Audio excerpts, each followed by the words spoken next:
There's a lot of fighting left to do in these last two races.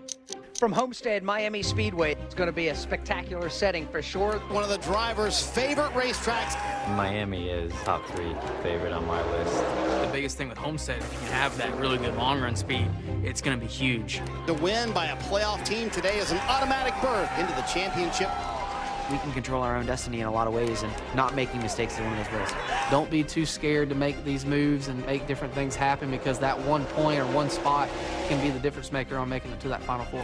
Race 2 in this round of 8. I'm definitely circling Miami as my way to get to the Final Four. The countdown for the championship has begun. Hey, there's an interloper amongst those title contenders. Yeah, Dale Earnhardt Jr. is going to be trying to make a start tomorrow afternoon. But John Hunter Nemechek, Allgaier, Austin Hill, Cole Custer, they're all above the cut line as we get ready for practice qualifying from Homestead Miami Speedway alongside Hall of Famer Dale Jarrett, Mayor Jeff Burton, Rick Allen with you, Kim Kuhn covering all the stories from pit road and the garage today. And Jeff, let's talk points. You want to be above that cut line after next week's race, but last week it was a first-time winner, so that took the opportunity of somebody locking themselves in from this list right here of playoff drivers. Well, only 2 races remaining in this round, and you can see already John Hunter Nemechek with a big lead. Sheldon Creed, Sammy Smith, both in trouble. Sammy Smith, in my opinion, both those guys that must win. Sammy Smith has never raced in any form of racing at this racetrack, and this is a challenge. This is a very difficult racetrack, so a little bit of odds against him right now. And a challenging racetrack, but it's one that Dale Earnhardt Jr. chose, DJ. But how does he affect this race? Well, it affected me. I thought I was going to stay at home in Arizona this weekend, and he decided he's going to race. So here I am working. No, I'm glad to be here. And he could affect this because there's nobody that is as capable of running the wall as Dale Jr. And I realize he's not racing much. It'll take him a little time to get worked up to that. But once he gets that rhythm that he has always had running the high line, he can definitely affect this race. You know, whether it's can he go win? Yeah, he can.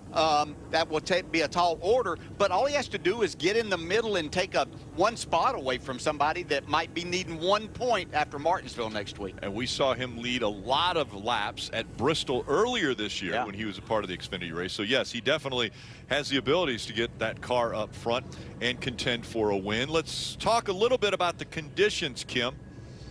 Yeah, that's right. It's a nice day here in South Florida, but it's going to be a lot hotter during tomorrow's race. The sun is setting right now, and that's going to amplify whatever they feel in the car today will be amplified tomorrow with the heat and then the rubber laid down both in Cup practice and qualifying and the truck race tomorrow.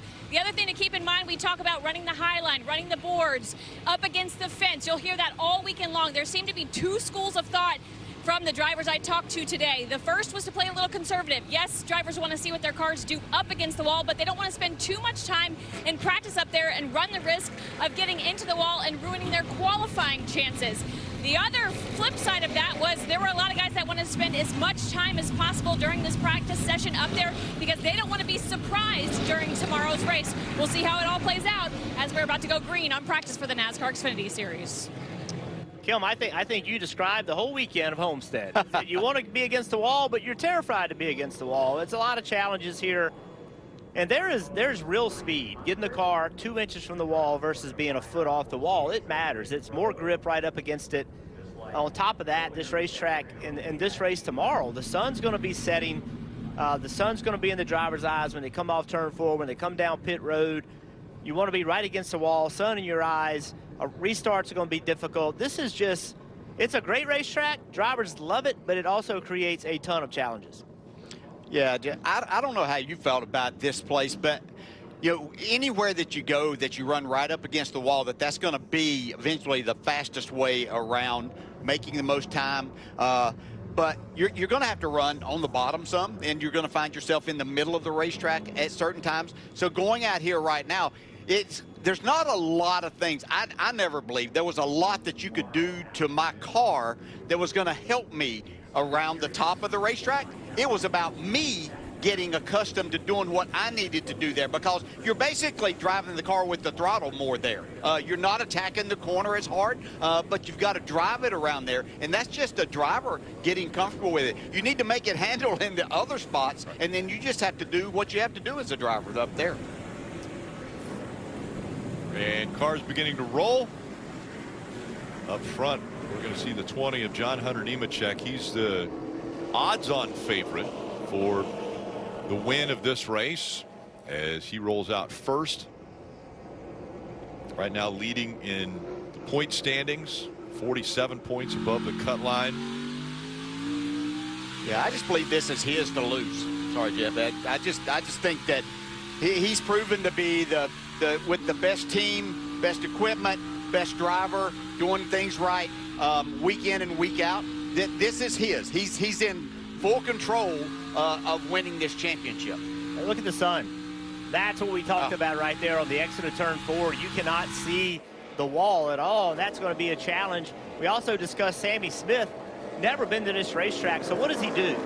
He pulls right in behind the championship contender, the favorite rather, and wants to see what John Hunter Nemechek is doing. Now look, he's been in the simulator. He's been comparing himself to JHN all week rather, in preparation. But now you come to the racetrack, and when you wreck in the simulator, it doesn't hurt. It doesn't damage anything. It doesn't mess up your weekend. But on a race weekend, when you're trying to push and find everything, that's when you make a mistake. But I love the fact that he goes out and says, hey, I'm going to try to keep up with John Hunter Nemechek, learn as much as I can on the very first few laps. Yeah, and even if and he's going to lose some time to him, but he got close enough there to start with just to see that. You know, what's his pace like? Where is he carrying more speed? Is he able to get back to the throttle sooner? All of those things that you want to know as a driver up against your competition and the best car here. Fastest car right now, and again, only 12 have been out there and 1 lap complete, but it was John Hunter Nemechek. Cole Custer the fastest now, but even that for Nemechek might not mean a lot, because remember, the last 2 weeks practice and qualifying, they've had problems. They have had issues. Last week wasn't able to qualify. So it goes back to, is everybody on the same page and ready to come out here and challenge for this championship? Because, like I said, last week, they were in the garage when qualifying was taking place. Yeah, and that's not how you want to start the weekend off. But look, I got to turn right around and say John Hunter Nemechek has handled it perfectly. He's done his job. They got behind, and he's not trying to make it up all in 1 lap or in a few laps. He's just gone out and done his job, and that has been a different John Hunter Nemechek this year. In the past, the last 2 years in the Truck Series, he really made mistakes in the playoffs, kind of kept them, the fastest truck, kind of kept them from winning those championships, just him pushing too hard. But you got to go through those experiences. You got to make those mistakes and learn from them. And now John Hunter is one of the more mature drivers on the track, and he's making great decisions, Kim. And Jeff, he told me exactly that point last week about what he learned on the Truck Series playoff side of things. He said, yes, this round could be considered one of the most mentally tough, but in trucks he overthought things, and that's when he started making mistakes. So this time around, he's trying not to overthink despite the mentally demanding challenges of this playoff run. And right now, he just said he fired off tight on the splitter. John Hunter Nemechek currently second on the board in speed. So second on the board, and what would you expect a Hall of Famer to do? He jumps out and he's top 10 on his first lap. So even when you don't run these cars week in and week out, this guy has a feel for it. Yeah, and you can see he's already up challenging the wall right here. That's the only reason he came here. Even if run it's against not the wall. fast Oh, yeah. line, he's going to run up there. And we both raced against him. He's one of the very best. Yeah. Of just ripping the fence, loves to do it, finds it to be enjoyable. Just really, really good at it. And you know, the job he did at Bristol, yeah. I mean, look, nothing against him, but I just didn't expect that a guy that's only driving a few races a year could go out and compete against the very best in the Xfinity Series and lead laps and be in position to win the race. And he just did a great job. Unfortunately, he had a fire, didn't get the result that he wanted, but just a great job by Junior at Bristol, and I think that gave him a ton of confidence coming here. Fastest car on the track, Cole Custer. His first lap, just under 33 seconds. He's the only one that has turned a lap sub 33 seconds of this field. Cole Custer, all right, what are his playoff championship hopes? High. I mean, does the championship have to go through John Hunter? Oh, yeah, John Hunter's a favorite, but Cole Custer, he's a guy that can take the fight to him. In my eyes, Cole and this team have gotten better throughout the year. Right now, you see he's P1. He's got the fastest car on the racetrack, 7 laps in. And by the way, 7 laps in, he's 2 seconds slower than he was on his fastest lap. Yeah. That's why drivers love this racetrack, because there's that much speed loss. That's more than Darlington. That 2 seconds and 7 laps, that's more tire fall off than Darlington. And that's why drivers love it. They love sliding around and slipping and being able to control the car with the throttle. Yeah, but pretty special place for him. You know, back in 2017, came here as a very, very young man and was able to get that first win. And so, you know, anytime that you are able to accomplish that, that's just going to stay with you. And it doesn't surprise me to see him at the top of the board. They've been fast. I also believe this, especially after seeing Riley Herbst last weekend. Doug Yates has stepped up the program over here on this side with the Ford engines also. He loves to do that whenever playoff time comes around and really big races and things. So, Kim, I don't know. I think you know, horsepower is always a great thing to have, but you got to have a good handling car too. Absolutely, and this track has been great for Cole, but overall their mile-and-a-half program earlier in there wasn't what they felt like up to par. But last weekend, Cole said they felt like they ran their best mile-and-a-half, and then you look at what his teammate Riley Herbst was able to do. They said they're building off last week into this weekend, and he admitted, he said nobody talked about them at mile-and-a-halfs, but they think they got everybody's attention last week, and they are going to be a threat this weekend for the win. Cole said he just fired off a little bit on the splitter, so that ride height maybe needing a little bit of work. Air pressure's a little bit low, maybe. Yeah, and look, you're gonna, if you don't fire off on the splitter, the car's too high, right? Too low, rather. Because you've got to have the car on the splitter on low air pressure at these speeds. The car, it's not going to be as fast tomorrow. You're going to have dirty air. You've got to have the car on the ground. So if it's not on the splitter right now on the first lap of practice, yeah, the car is too hot. Yeah, your car's going to go away. The tires are going to go away. So you've got to be able to utilize that. And then, because as you were pointing out, if you have it to where you could get your maximum grip and make that lap by the car not bottoming out early on in a race run, then you're going to be way too high, and then you're going to be complaining your tires aren't there and the front end's way too high. Probably no complaints out of Austin Hill for the season. His crew's been amazing, pit crew, over the wall crew, but this is a racetrack where he's got a best finish of 9th. So when you come here and you're Austin Hill, does this racetrack worry you in the middle of this round of 8? That you've got to outperform what you've been able to do before?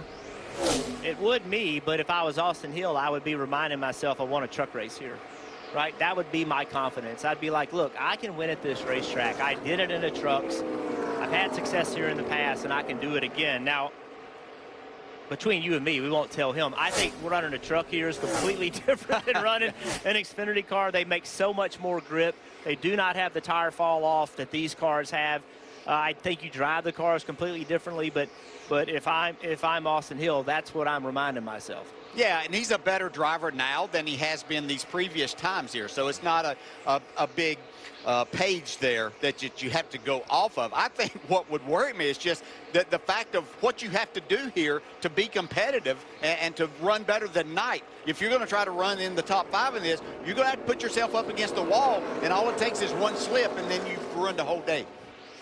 Probably a lot of confidence in the 98 car after the win at Las Vegas a week ago. But what about the 2 of Sheldon Creed? He's watching Riley Herbst right now. Creed still without a win in the Xfinity Series, and the announcement that he won't be back to RCR next season. Still don't know what his future will hold, but he's still a part of this championship hunt, as he is part of the round of 8, still one of the playoff contenders. He is, but you know, they're going to have a major step in their performance. They do not have the pace of the guys that are their favorites, and so coming here, they're going to have to take a major step, and you can see what he's doing. Like, a lot of drivers aren't right against the boards. They're giving themselves a little bit of clearance, a little bit of room, but Creed searching for some speed. He's already got himself up there pretty close. Now, he'll be a little closer tomorrow, believe it or not, but already he's right up against it. Kim.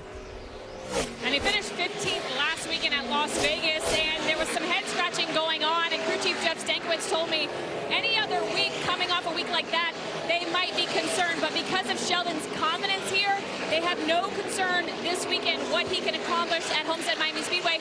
And when I walked on the hauler earlier today, Sheldon walked on alongside me, and he had just gotten off the phone with Noah Gragson.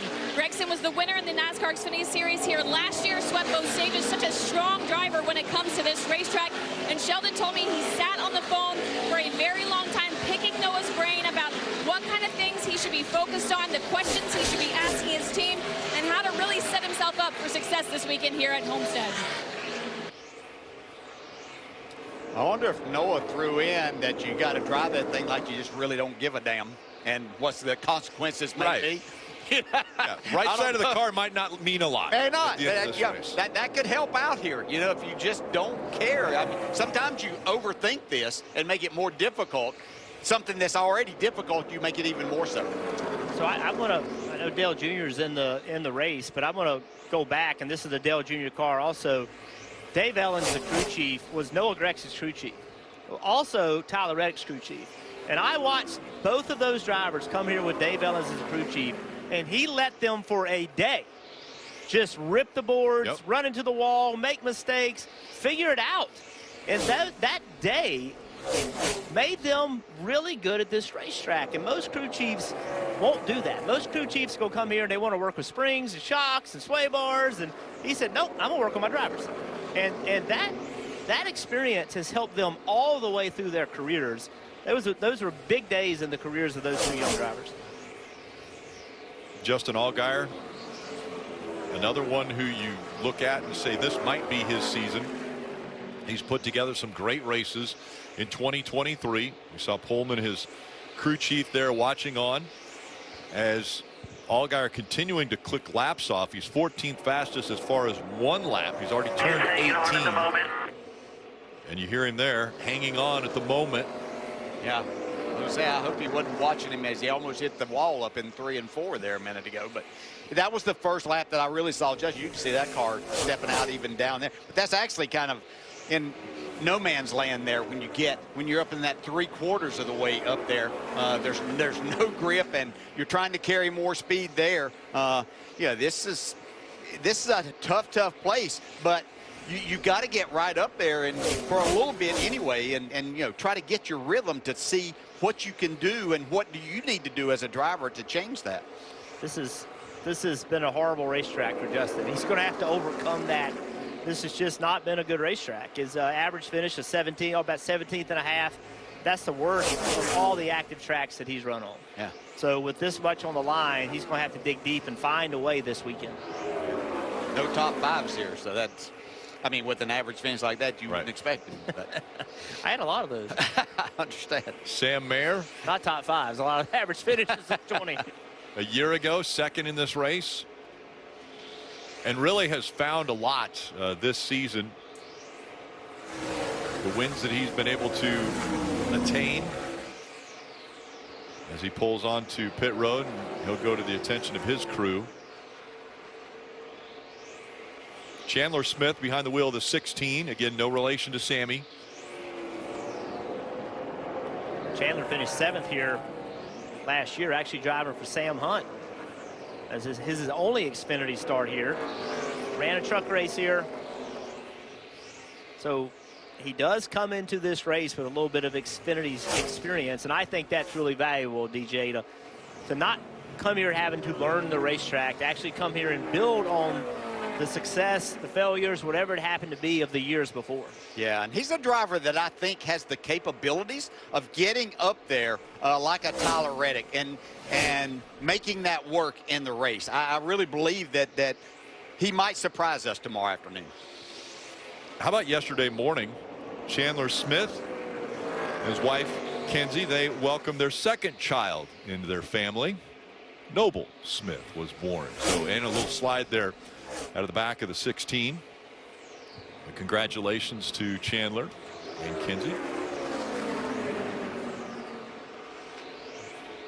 Parker Kligerman, currently third fastest for a lap. I was lucky enough this week to be in Nashville and hung out a little bit with the owner of this team. And let me tell you, Scott Borchetta is a energetic guy. And after what he had gone through with his wreck at Road Atlanta, his brother, Mark Borchetta, was sitting at the table with me as we talked about Parker and how much they've been able to accomplish this year. They were so excited that they made the playoffs. I mean, a big step there. But Parker, I think, is really impressed, and they have high expectations for next year. They think, you know, now that they've seen what can be accomplished, they're going to change their goals and set them a little bit higher for the 2024 season. Yeah, I expect the team to be better, and I actually expect the driver to be better too, because Parker hadn't been doing this full time in a long time either. So he was very impressive at what he did, but I think I saw the team grow tremendously. I mean, they just got better and better and better, faster cars and more competitive week in and week out. So I think their chances of racing for a championship next year are very high. Kim. Right now the team telling him his entry is good, but he's slow in the center of the corner in 3 and 4. And Parker told me earlier this week that this is a track where it's a game of inches, and it's so easy to go overboard here and find yourself actually in the wall. So maybe is that what we're seeing, guys, is he's not quite using all the racetrack because he's a little bit nervous on what the rear of that car is going to do in 3 and 4? Yeah, I think that's exactly what we're seeing. Yeah, that's a good point there. And you can see he's entering a little bit low, which makes him go up in the center, and then he's turning it down across. Just not ready to challenge that yet. And, hey, I appreciate that. You know, he's got 300 miles tomorrow to get it all done. And but he's close enough that he's getting a feel for it. But you do have to just, if you're going to ride the wall and make speed out of it, you can ride the wall if you're not going to go fast. But if you're really going to make that speed, you have to enter right against the wall and pick the throttle up and drive it right against there with no fear. Brandon Jones tucked in behind Austin Hill here. And only 2 junior motorsports cars still a part of the playoffs, with Sam Mayer and the 7 of Justin Allgaier. We see Junior out of the car now. So Dale Jr. looking at the front windshield, showing them where he wants them to put more tape on the windshield so that that sun setting in turn 1 or coming off turn 4 does not bother him. That is a major issue here. Inside the car moments ago, he's talking with his hands. Drivers talking with their hands. Drivers never do that. Right? He's saying, all right, Sunday in the pre-race, we're going to talk about how I whipped everybody on Saturday. So it's so fun to talk to Junior and feel his energy about being in these races. You know, he has a ton of respect for the Xfinity Series. He clearly has been a massive contributor to the sport, and not only what he's done as a driver, but owning junior motorsports, giving young drivers a chance, and then come back here and race with them. He was very humble about it. You know, it's not like he wants to earn it. He doesn't feel like he's very nervous about making the race. Very nervous. Right? And it's just it's fun to see the excitement and the energy, and even the nervousness. Yeah, unfortunately, he'd be the first one out to qualify, so I never thought that was a fun thing to do, but hopefully it will not affect him. He's got a fast car, and he knows how to get the job done. But, you know, there's always that, you know, that you have inside of you when you know that you have to go do something, you know, that it just adds a little more pressure. Well, after last week, he should call Riley Herbst and ask him how to do it. Yeah. Because Riley Herbst Dominated. I mean, that was, he just destroyed him. Yeah. And it wasn't even close. Once he got about halfway through the race, he passed his teammate for the lead and never even got close from there on. He just drove off from him 3 or 4 tenths a lap. And even like the last lap of the race, I'm thinking, he'll be backing off. He still ran the fastest lap on the racetrack. It's great to see this young man. People have doubted him. People have said he can't do it. He's not good enough. He'll never be successful. He heard all that. He kept working, kept his head down, ignored it, His family supported him. His race team supported him. People just kept saying, man, you can do it. Just keep working, keep working. And to go win your first race in your hometown and win in dominating fashion, what a amazing way to get the first one done. And there's more coming. There is more races coming for him. Yeah, really surprised that this was the first one this year. Yeah. I mean, expected him to, be in the playoffs by winning a race, getting in that way instead of the way that he did. But, that's, sometimes it just takes a while to get. That first one's always the hardest one to come by, figuring out. Now he understands what he's looking for in the car, and that'll take him a lot of good places from here on. How often are you going to have that good of a race car that you're going to end up winning by almost 15 seconds? Well, from now on, they can't say, well, you've never won, so you can't really tell us it's the race car. Right. Now he's shown what he can do, so give me that car, and I'll show you what I can do week in and week out. Yeah, you don't get those very often, though, Rick. You're exactly right.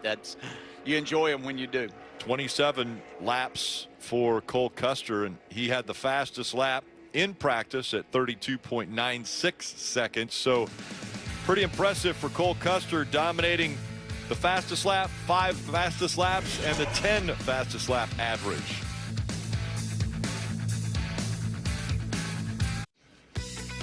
Fans, make sure you download the official app of NASCAR. You can follow the action with free live scoring. There's in-car cameras as well as a radio broadcast. Search NASCAR in your app store, and you can start a free trial today.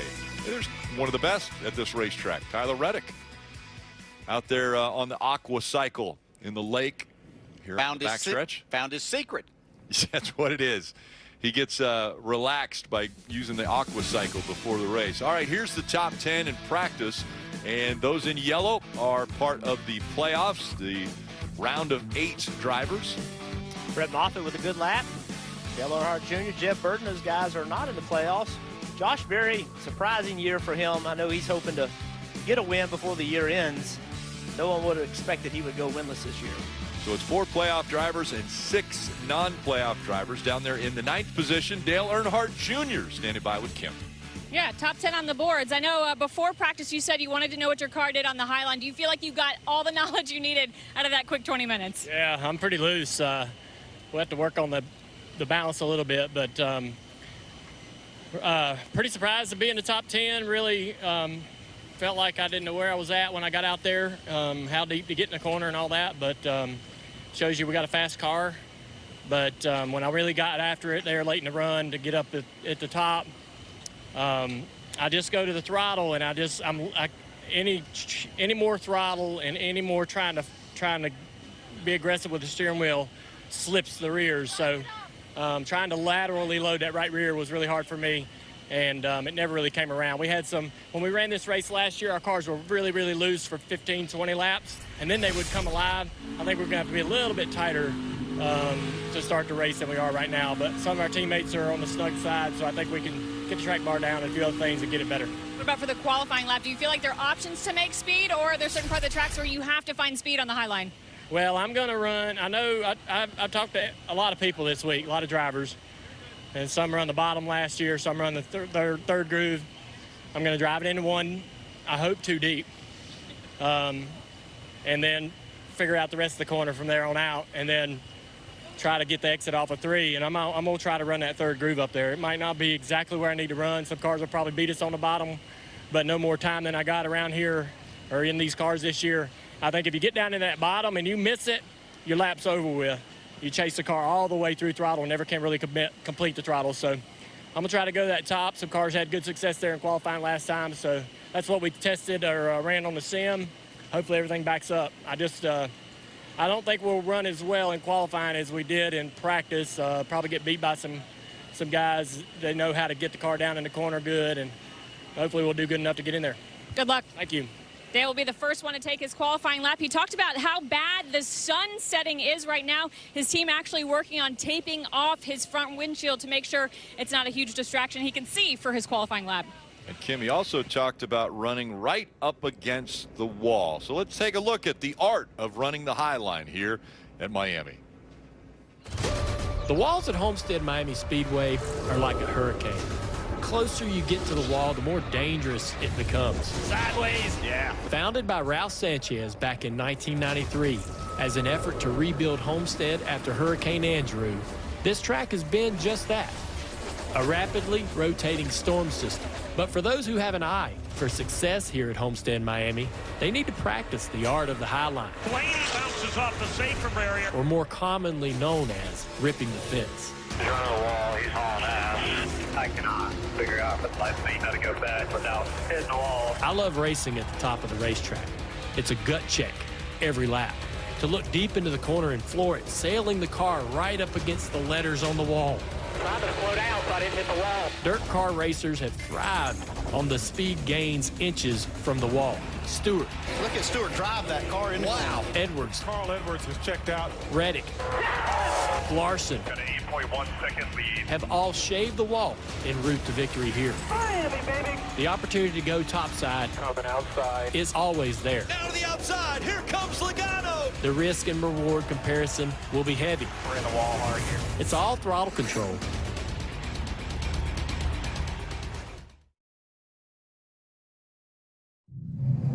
Here's how you start the playoffs, boys. It's Bristol, baby. Come on.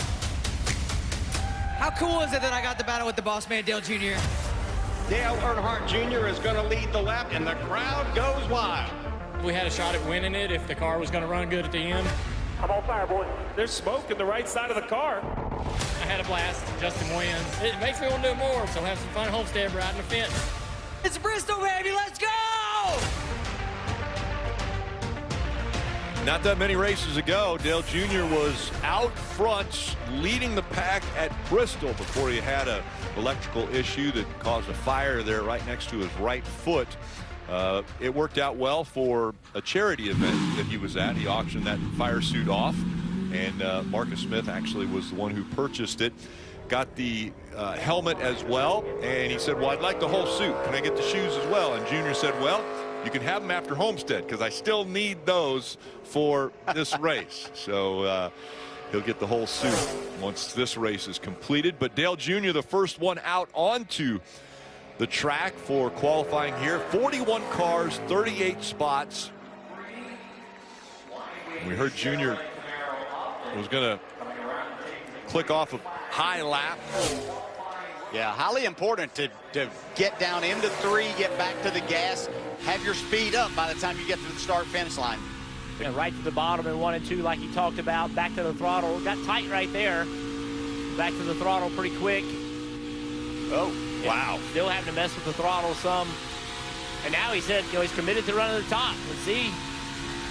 He came to the green up here. That's what he's doing. Kind of straddled that seam. Now he's above it. Want to try to stay above it all the way off the corner.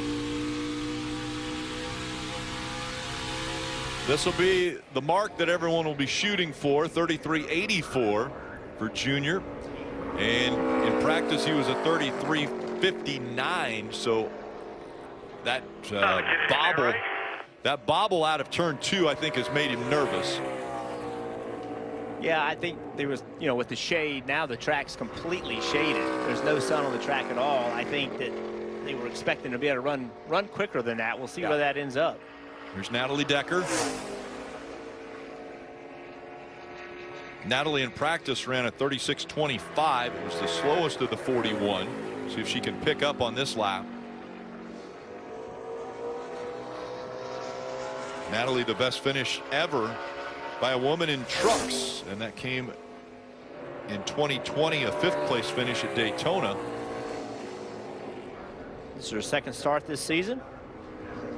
Big pickup though for Natalie, 35.62. Again, she was over the 36 seconds on her practice lap, her fastest practice lap. I'm sorry, that was a 3rd. This is her 3rd start.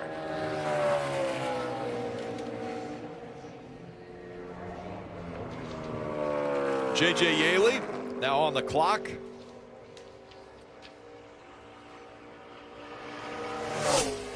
Finished top 12 in two of his last 3 Miami starts. Only 2/10 off with Junior getting into turn 3. He went to the bottom of the racetrack. This is what Junior was talking about. If you don't do everything just right on the exit, it could really hurt your lap badly. Yeah, you can see how that car was just sliding up the racetrack. I mean, you've got the wheel turn, hoping you'll find some grip somewhere, but it cost him a lot of time on the exit.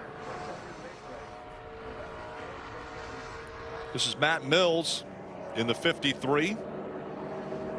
26-year-old out of Lynchburg, Virginia. If he makes the field, it'll be his 5th start this season. Right on the white line. Pretty nice 1 and 2. Losing a little bit of speed on corner exit. Let's see what direction he goes, top or bottom. He's going to the top.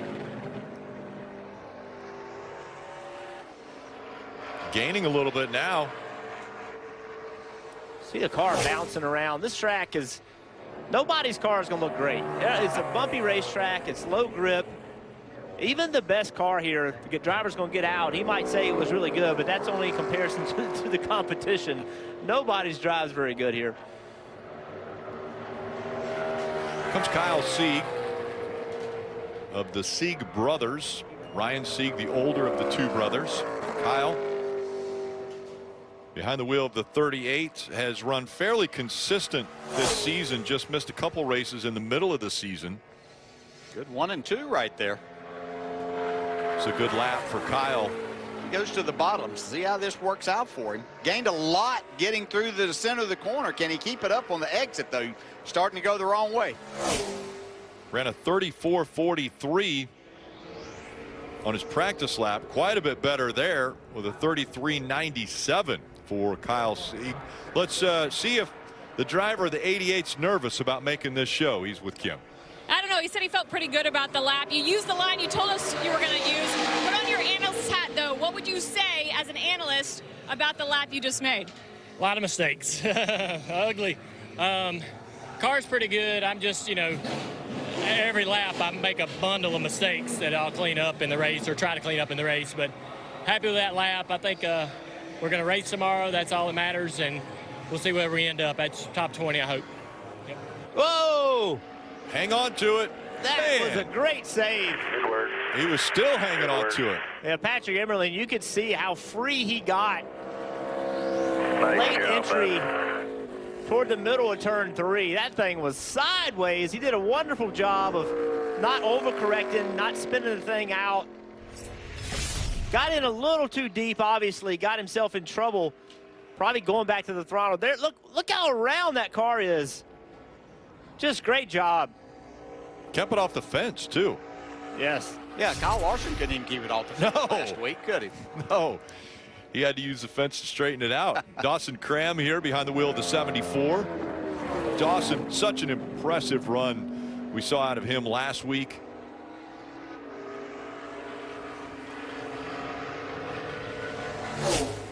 Dawson's practice lap, a 34.34. If he could back that up here, that would be big, and he goes a little bit faster. 34.29 for Dawson. Yeah, first Xfinity start here. What an exciting time that is in your career, DJ, when you're able to come to a racetrack like this and you watch races and you run a truck race. Now you're going to come around an Xfinity race. It is so much fun. Yeah. Here's Ryan Newman behind the wheel of the 66. Ryan likes to get out and race, and if there's a modified race, he wants to be in it. Able to get behind the wheel here in the Xfinity Series.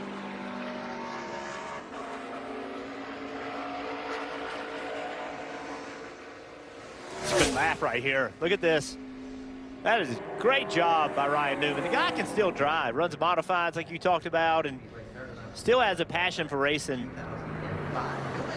1/10 of a second off what we've seen out of Dale Earnhardt Jr. So it's Earnhardt Jr. and Newman 1 and 2.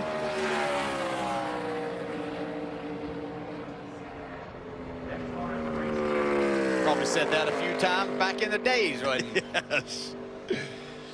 Yeah, Earnhardt Jr. and Newman. Although Newman would generally win most battles on qualifying day. Against everybody, not just Dale Jr. Whoa. That's a crazy looking lap. Mason Maggio here in the 29, comes across the line, and Maggio goes up to 4th quickest. Flitz polish. I've used a lot of that stuff, polishing crush panels. Steve Addington, Xfinity car, man. I want to make that thing look good. Had it look like chrome. Steve Addington, the crew chief on that 29 for Maggio, and just making his 4th start. It'll be his first on a 1.5 mile track. Well, he picked a really good one to come to. Yeah, here's Jeffrey Earnhardt, nephew to Uncle Dale Jr., who right now is the fastest here at the track. A nice 3 and 4. Really was. That was a really nice corner down here. Just wasn't able to carry the speed through 1 and 2 like he wanted, but 3 and 4 was solid. 34-35 for Jeffrey Earnhardt.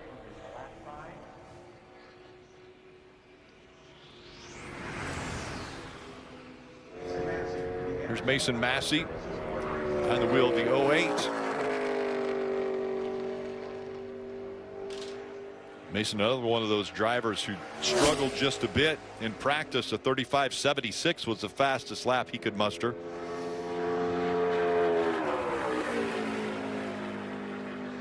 Going to try that bottom into the corner. Just see how much as you get back to the throttle, you just have to use up all of the racetrack. And you think you're doing something there, and you're just kind of hanging on and using up a lot of track. Qualifying underway, and already 11 drivers have taken time. The 11th fastest is Emmerling because he was going sideways for most of his lap.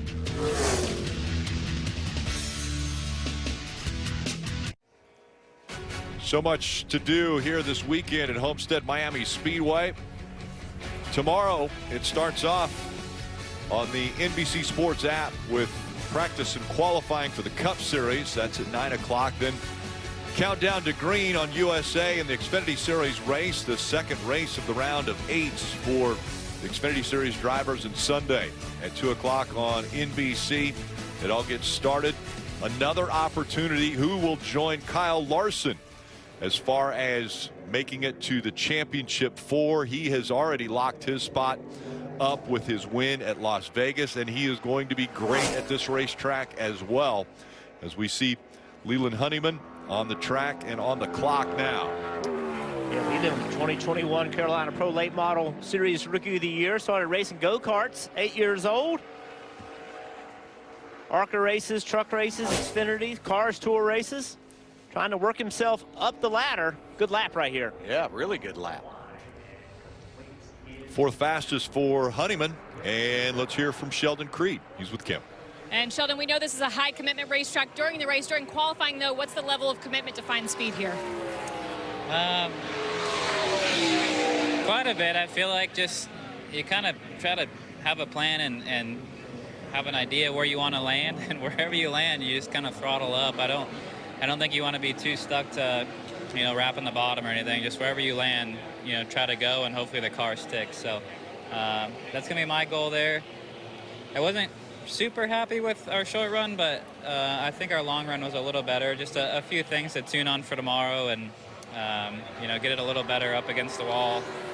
Bottom of 1 and 2 is surprisingly good, but yeah, just need to work on it a little bit to be better on the short run, and I feel like the long run will come to us. So I'm proud of everyone, and hopefully we can have a good lap here. Sheldon Creed, one of our playoff drivers, comes into this weekend minus 41 to the elimination line. Kyle Weatherman just posted a big lap, 33.58. That's 0.7 of a second faster than what we saw out of him in practice. It bumps Earnhardt Jr. down to 2nd. He is locked into the race now, though. Good lap by Kyle Weatherman. He also started racing at 8 years old. We see a lot of that now. A lot of these guys, started racing as kids, now having an opportunity to do it in full-size stock cars, big racetracks. Fun to watch it. Blaine Perkins, growing up, had to idolize another guy who's out of Bakersfield, California, that being Kevin Harvick, who this race on Sunday is actually named after. It's the Mobile One Forever 400 for Kevin Harvick on his final year of racing. Weatherman started career best 8th here last year, and now fastest as we see Josh Williams on the clock.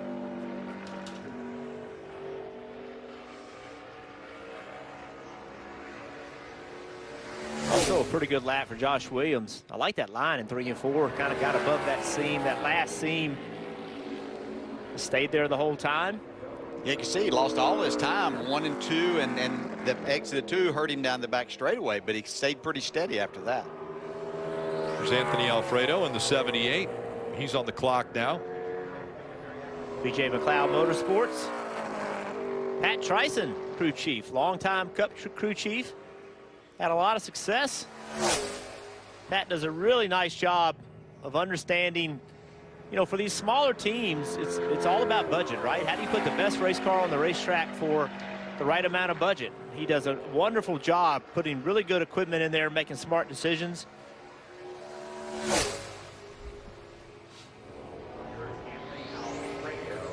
Across the stripe for Anthony Alfredo, and he'll be 8th fastest in that 78. Kim? And for playoff driver Sammy Smith, your very first start at Homestead Miami Speedway. So how do you prepare knowing how key this race is going to be playoff-wise? Yeah, just a lot of sim time and study notes, SMT, just everything I can. Talk to a lot of good people that have been around here. I feel like we fired off pretty good with a good race car, and I think we just need to make a couple adjustments for the race tomorrow, but I think the biggest thing is here is just go get a good qualifying effort and start up front. Although Sammy has not raced Miami, the good news is if we look at next week, Martinsville, he finished runner-up there earlier this season and won earlier this season at Phoenix. His best finish on 1.5 miles. This is Sammy Smith's 3rd at Texas earlier this year. So he's going to learn. He's going to learn quickly, as we see Brennan Poole in the 6. He finishes his lap up, and he's 7th fastest.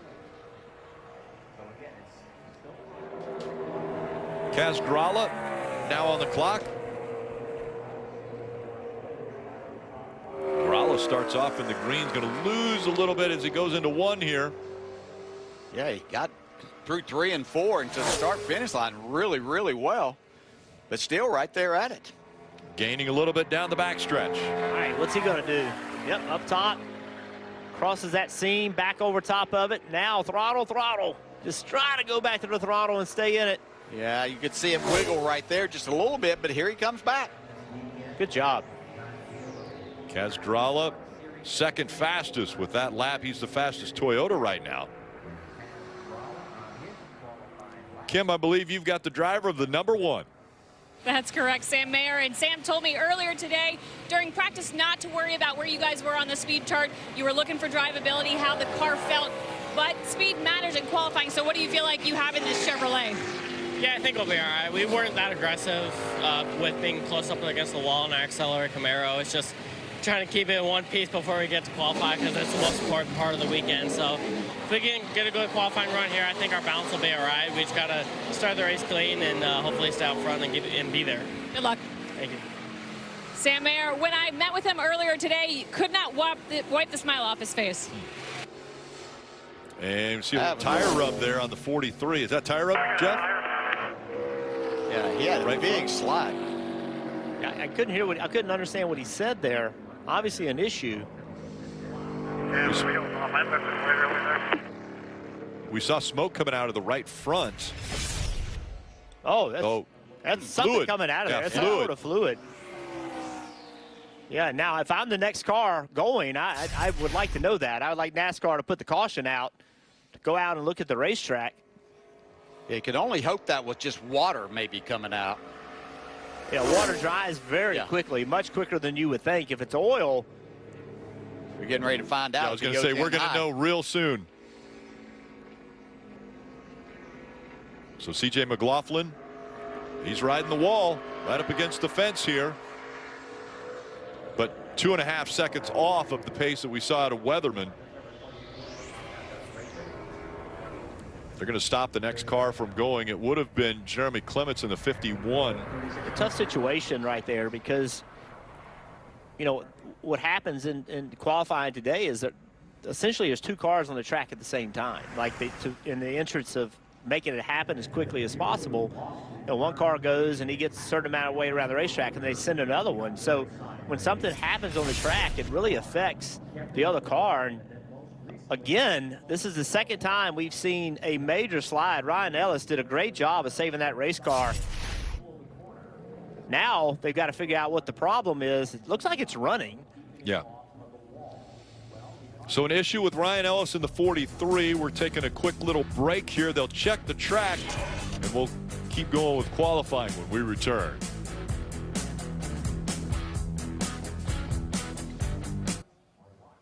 So much to do in Miami. The nightlife, the beaches, the water. Miami, one of the most famous cities around the world. And it's got that reputation from so much to do and enjoy when you're here in the area. As we're getting ready to continue with qualifying for the Xfinity Series. If that looks a little weird, that's a 51. But thankfully, Dale Jarrett said that's a throwback to Kyle Petty's paint scheme.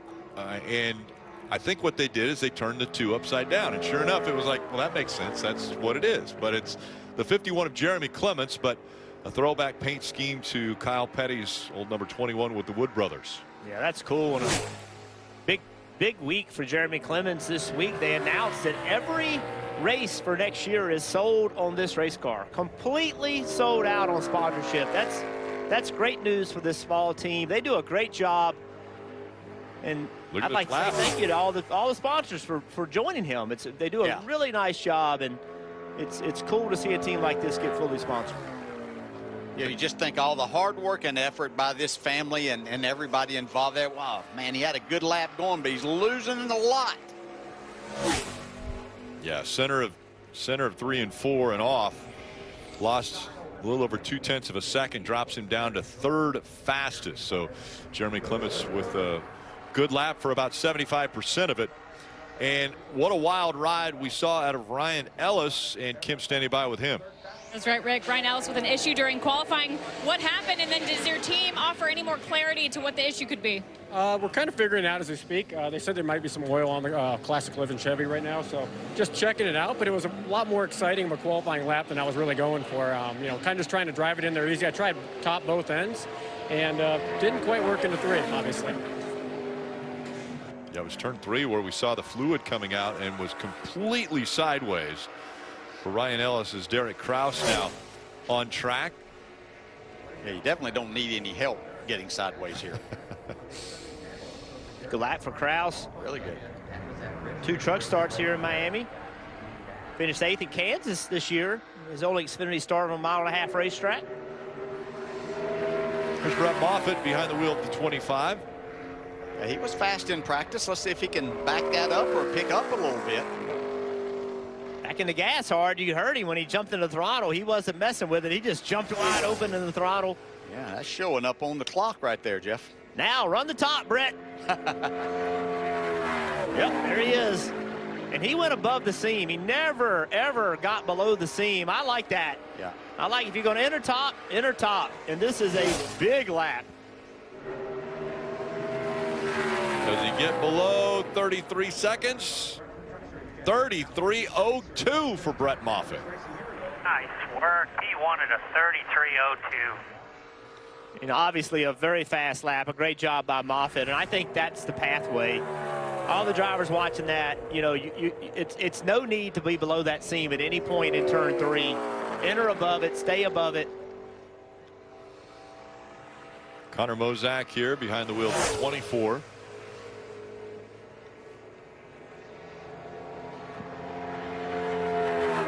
Two-tenths of a second off of what we saw out of Moffitt, but second right now is Weatherman, and he's 0.5 of a second off of Moffitt. So we'll see if Mozak can contest for maybe even that second or third spot. I'm interested to see what Connor does next year, trying to work himself up into running one of the top 3 series trucks, Cup, Xfinity.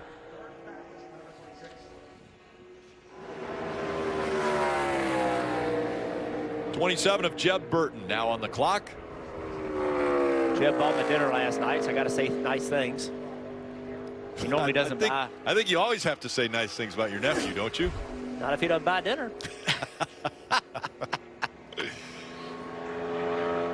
The Alsco 27. That Chevrolet looking pretty good now. A little lower line there, and he lost it up. Jim entered high and then turned down to the bottom of the racetrack. Yeah. So as you go to the gas there, you got the front tires turned some. You're powering up, and it just makes it so difficult. The back end just steps out like that. Man. Yeah, just car's really loose. Jeff, so I'll ask you the question here. So we talk about the high line, how these guys are going to run that in the race. They're so fast there. Why not during qualifying? Yeah, 1 and 2, I think there's enough grip, right? I just think there's enough grip on new tires, and on the restarts, we'll see it run all over the place. But old tires, it just is so much faster on old tires. But new tires in 1 and 2, you can run everywhere. But down here in 3 and 4, I just don't see any evidence, except for this lap, but I just don't see any evidence that running anywhere but the top is the best. It just, you don't have to turn the wheel as much. You can go to the throttle so much quicker.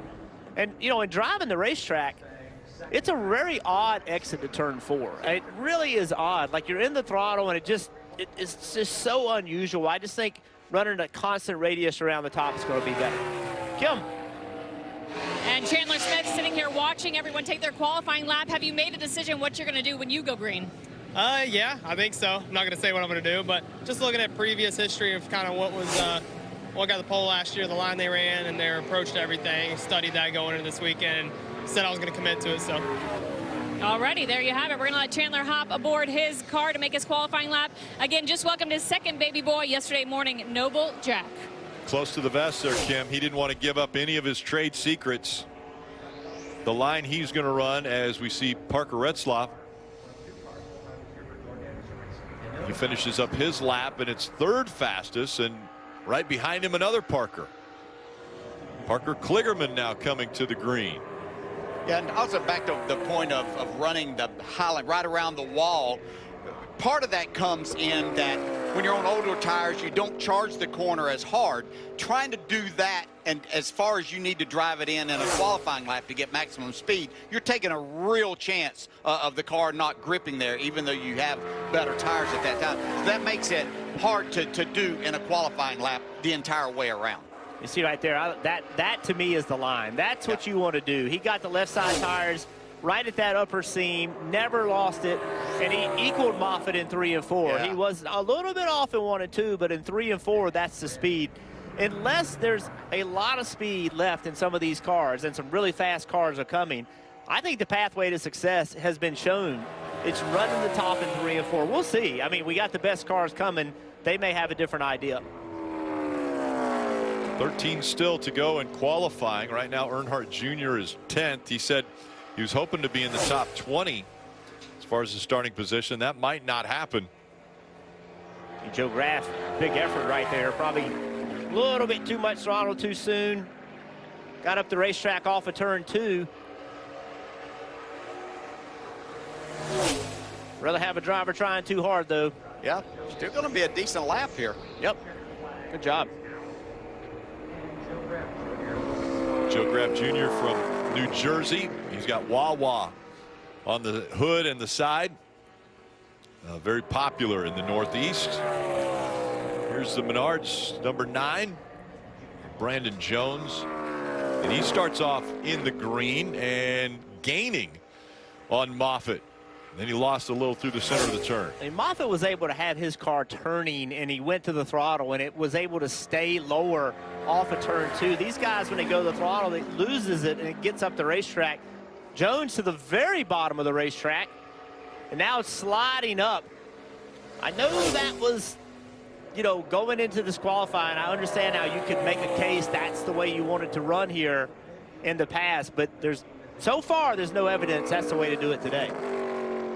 Brandon Jones has been runner-up in this race 2 of the last 3 races here. Here comes Josh Berry with the Tire Pros number 8.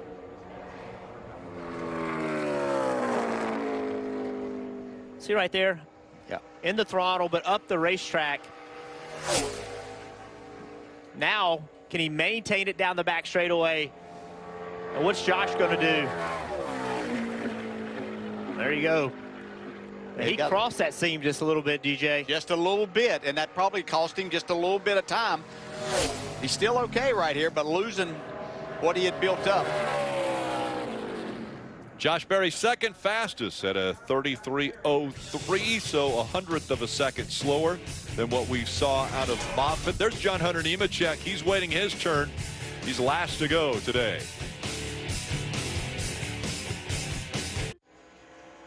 Jump into the intense and exciting world of first responders, police, firefighters, and dispatchers as they face heart-stopping situations and save the day.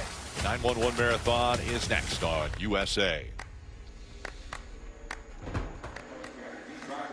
Riley Herbst, most recent winner in the Xfinity Series, will be next on the clock as he comes out of 4 to take the green flag.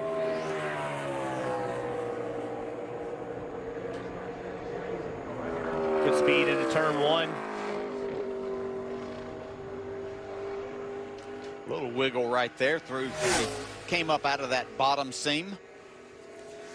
See if he can gain the speed back down the backstretch. He gets back into the green. How low will he go, or will he stay above that seam? Right at it, Jeff. Yeah, I like that. He can stay in the throttle here. I tell you got to give Brett Moffitt a ton of credit. He just put a lap time up there. Riley goes second fastest, 33.037. Kim. John Hunter Nemechek will be the last to qualify here. As we look at this track, though, the corners are so long, especially 1 and 2. How does that affect your decision on what line you run? I don't know. I haven't qualified in a couple weeks, so it's all new to me. Just going to ship it and see what we got. Pipe Barker Toyota GR Supra was as fast as Xfinity 10G in practice. I feel like there's 2 or 3 cars that are really, really good. Short and long run speed. So looking forward to seeing what we got here in qualifying. Just glad to qualify this week and then go into the race tomorrow and see what we can do. John Hunter mentioned he's glad to qualify this week. The last 2 weeks has missed out on qualifying due to issues with his car in practice. Sub 33, I think we're seeing it right here. No, Sheldon Creed, 33.06. That one was close, but just couldn't complete that lap. It looked like he really kept it out getting into turn 3, like Jeff Burton's been saying you need to do, but it looked like it got a little bit loose right there. It might have cost him a little time. Here to the bottom of the racetrack, and the green's bouncing around a little bit.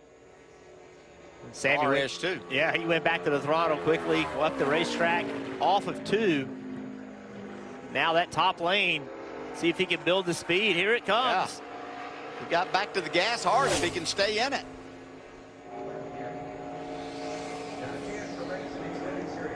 There it is. Sammy Smith, the fastest, at a 30.02 to Moffitt's 30.028. Now I wonder, all the Cup teams are watching, the Cup drivers are watching this qualifying, if they're setting their goal for tomorrow. Bottom in 1 and 2, top in 3 and 4. Hemrick had a little bit of issue right there. It seemed like he could not go back to the throttle the way everybody else has been able to. Building some speed back down the back straightaway, though. Yeah, may have actually played into his favor. Well, oh, to the bottom. He should have had a hook up to you, Jeff Burton, and he could have helped him get a better starting spot. I mean, he got really committed to the bottom over there. He was low in 3. Going to be about 0.4 of a second off, though, and 9th fastest for Hemrick. Here's Sam Mayer. Heard from Sam as he was chatting with Kim just moments ago. Sam has had some impressive qualifying laps this year. I remember Charlotte in May. He put a lap out there, and it scared me. I'm like, there's no way he's coming back around, and had a great lap. He is not afraid to try something different. He's right there at it. See what he chooses here. Went a little too far down there. Gained him some time, but going to lose it all, Rick. Yeah, it looked like it was going to pay off, and then, as you mentioned, going the wrong way for Sam Mayer. So Mayer is 8th fastest on his lap now. Playoff drivers from here on out Austin Hill, Allgaier, Chandler Smith, Cole Custer, and John Hunter Nemechek. This race is Austin Hill kind of race. He will grind all day long, never quits, just keeps bringing the fight to you. He is gonna be a difficult guy to knock out of these playoffs. He's just a fighter. Really good 1 and 2. Carrying a 1/10 of a second advantage into 3. Let's see what he does here. Yeah, we're seeing some speed out of RCR that we haven't really seen. A little loose right there. Staying in it, though. Should start building back now. Should have a good front straight speed. See how he ends up. He's fastest, 32.94. Oh, yeah. I love you. Great job, dude. 32.94. What a lap for Austin Hill. Now it's Allgaier, Chandler Smith, Cole Custer, and John Hunter Nemechek. Custer and Nemechek, they were the fastest 2 in practice earlier. Let's find out if they can back it up. But Allgaier is first. You see he rolled out of it a little bit sooner, but now is he going to be able to make it up on the exit here? Yeah, and he stayed all the way on the bottom. His car didn't shoot up the racetrack. A little bit of discipline there, made some speed. Now it's inner high. Do not turn too early. It's so tempting to turn the car, but just letting it stay up the racetrack. Allgaier, a great job right there. That's the line. And new leader, 32.88. Yeah, buddy. P1. That's got to be a confidence boost for a guy coming into a racetrack that he has not had much success, if it, at all. To qualify that well, it's a great start. Okay, now we get to know the secret here. Chandler wasn't going to tell us a while ago, so let's see what he said. He's going to had a plan, and he was sticking to it. Rips up the track out of 2. He's 0.2 of a second off of what we just saw out of Allgaier. Yeah, a lot of that was carried a lot of speed down into the center, but you see the car go up the racetrack down there and cost him quite a bit of time. He runs the high line through 3 and 4. Gains a little bit back. It's just safer. It's just safer to run the top, as crazy as that sounds. Yeah. We haven't seen anybody have a horrible 3 and 4 running the top. Here's Cole Custer. He was fastest in practice. He ran a 32.96. We'll see if he can back it up and maybe even improve upon it here. Oh, back to the throttle hard right there. Good corner. 1/10 of a second.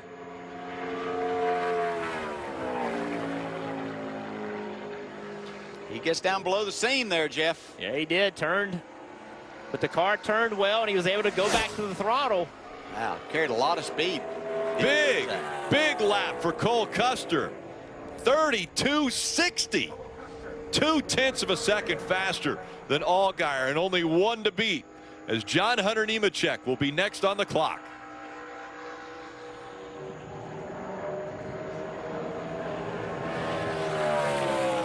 John Hunter jokingly said, I haven't qualified for a couple weeks. Well, he's going to have to put together a great lap here. Not getting to the throttle very good there.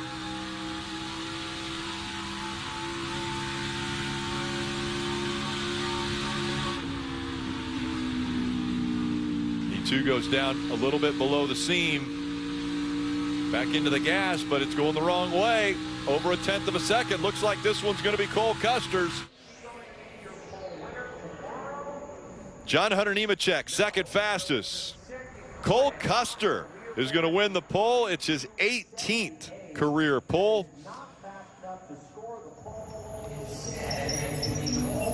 Cole Custer, what a lap he put together. Yeah, impressive.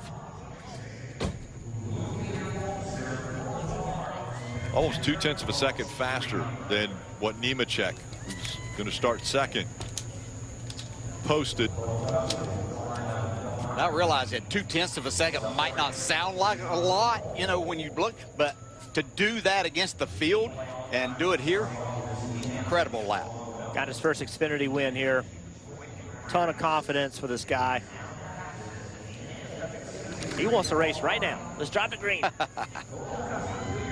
Loves this racetrack. Got his first Xfinity Series win here. And now another pole. Kim. His 6th pole of the season, leads the NASCAR Xfinity Series 4 poles. Did you get the sense of speed out there that you're showing on the board?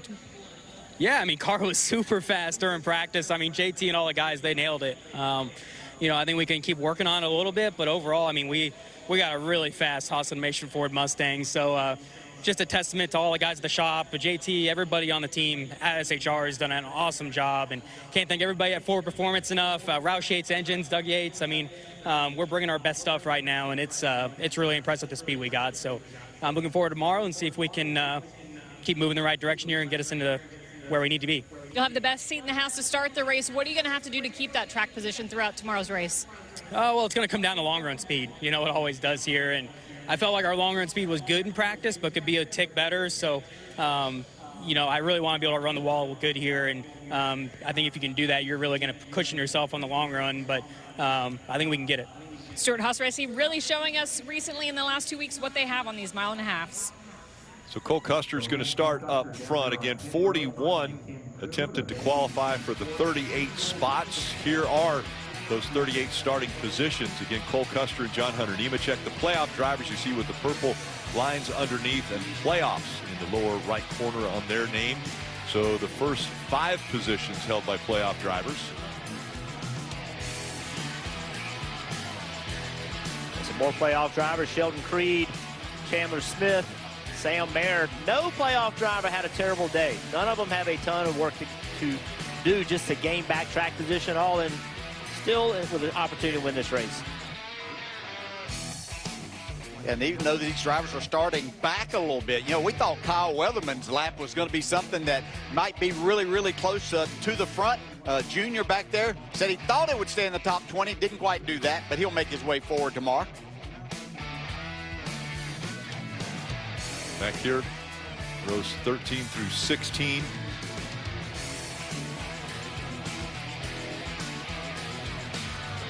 And the drivers that did not qualify: J.J. Yaley, Mills, and Natalie Decker.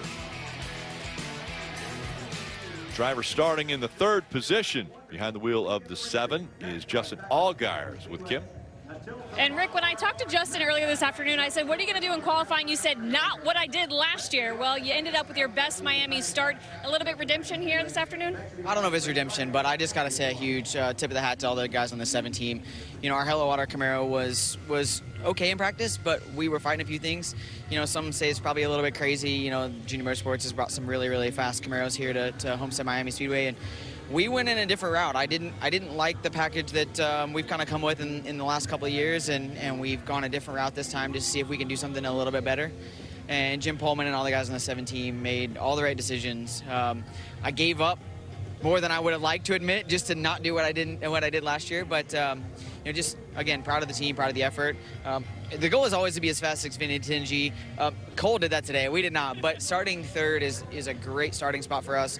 But it also gives us a great pit stall selection next week from Martinsville, which, you know, is going to be ultra tough as well. So we got our work cut out for us tomorrow. But I think with the adjustments that we made for qualifying, we'll be in great shape. I know part of the goal for practice today was to find drivability in all the lanes. Do you feel like you found that? Yeah, I mean, we searched around a lot, and I feel like we stuck to a plan, and it worked, and we learned a lot about our race car today. Probably more so myself. I learned a lot about myself and what I need to do to give good feedback tomorrow. And, you know, it doesn't matter if this is your first time here or your 27th time here. You know, you're always learning at this place, and you're always trying to learn how to give more valuable feedback. And that's just what the plan is right now. So blessed to have a great team around me like I do, and they're working as hard as they can possibly work to make sure that I have all the tools that I need, and that's all I can ask for.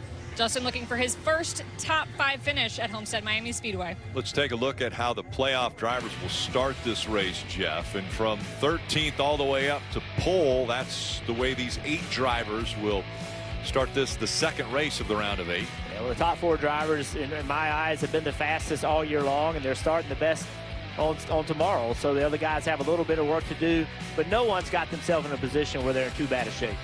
Yeah, they don't that, but they've got a tough race ahead of them tomorrow. You know, getting one lap, and they all show that they have some speed to their cars, but managing that speed and not making any mistakes as you have to go up against the wall. Rest of the weekend looks like this. Tomorrow morning, we'll kick it off with Cup practice and qualifying on the NBC Sports app, and that's at 9 o'clock. And then countdown to green and Xfinity Series racing, 2:30. That gets underway. 2 o'clock on NBC. It's the Cup Series turn to take on this mile-and-a-half racetrack running right up against the wall. Again, Dale Jr. in the field for the Xfinity Series race. He sent us a message while we were watching the end of practice. He said, I do not know how these kids do it with so little practice. He said, 15 minutes of practice and you go out there and you try to run the fastest lap you can. He doesn't understand how you do it. Yeah, well, that starts tomorrow, the Cup practice and qualifying. A very tight point race over there. Qualifying is going to matter. I know Cole Custer said several times, long run speed is the key to win the Xfinity race. However, 3 of the last 4 races here have ended in a very late race restart. You got to be able to take off fast also. Yeah, it's going to be an exciting race and could really shake things up as to, who's going to go out there and grab this win and know that they're going to go race for a championship in Phoenix in just a couple of weeks now. We know that this is another step to getting closer to Phoenix and that championship 4. A win here by any of the playoff drivers in the Xfinity Series or the Cup Series, and that locks them in to that championship 4 in Phoenix. Again, next week it's going to be Martinsville, but this is another opportunity for the playoff drivers to lock themselves in and have a shot at the title. We saw Dale Jr. go out. He will start 23rd in the race tomorrow. Then he'll be up in the broadcast booth as the Cup Series will take on the track on Sunday. And we'll see who can join Kyle Larson, potentially Tyler Reddick, another one of those fast drivers that runs right along the wall. Today, the fastest was Cole Custer. He wins the pole for the Xfinity Series. Join us tomorrow for that race.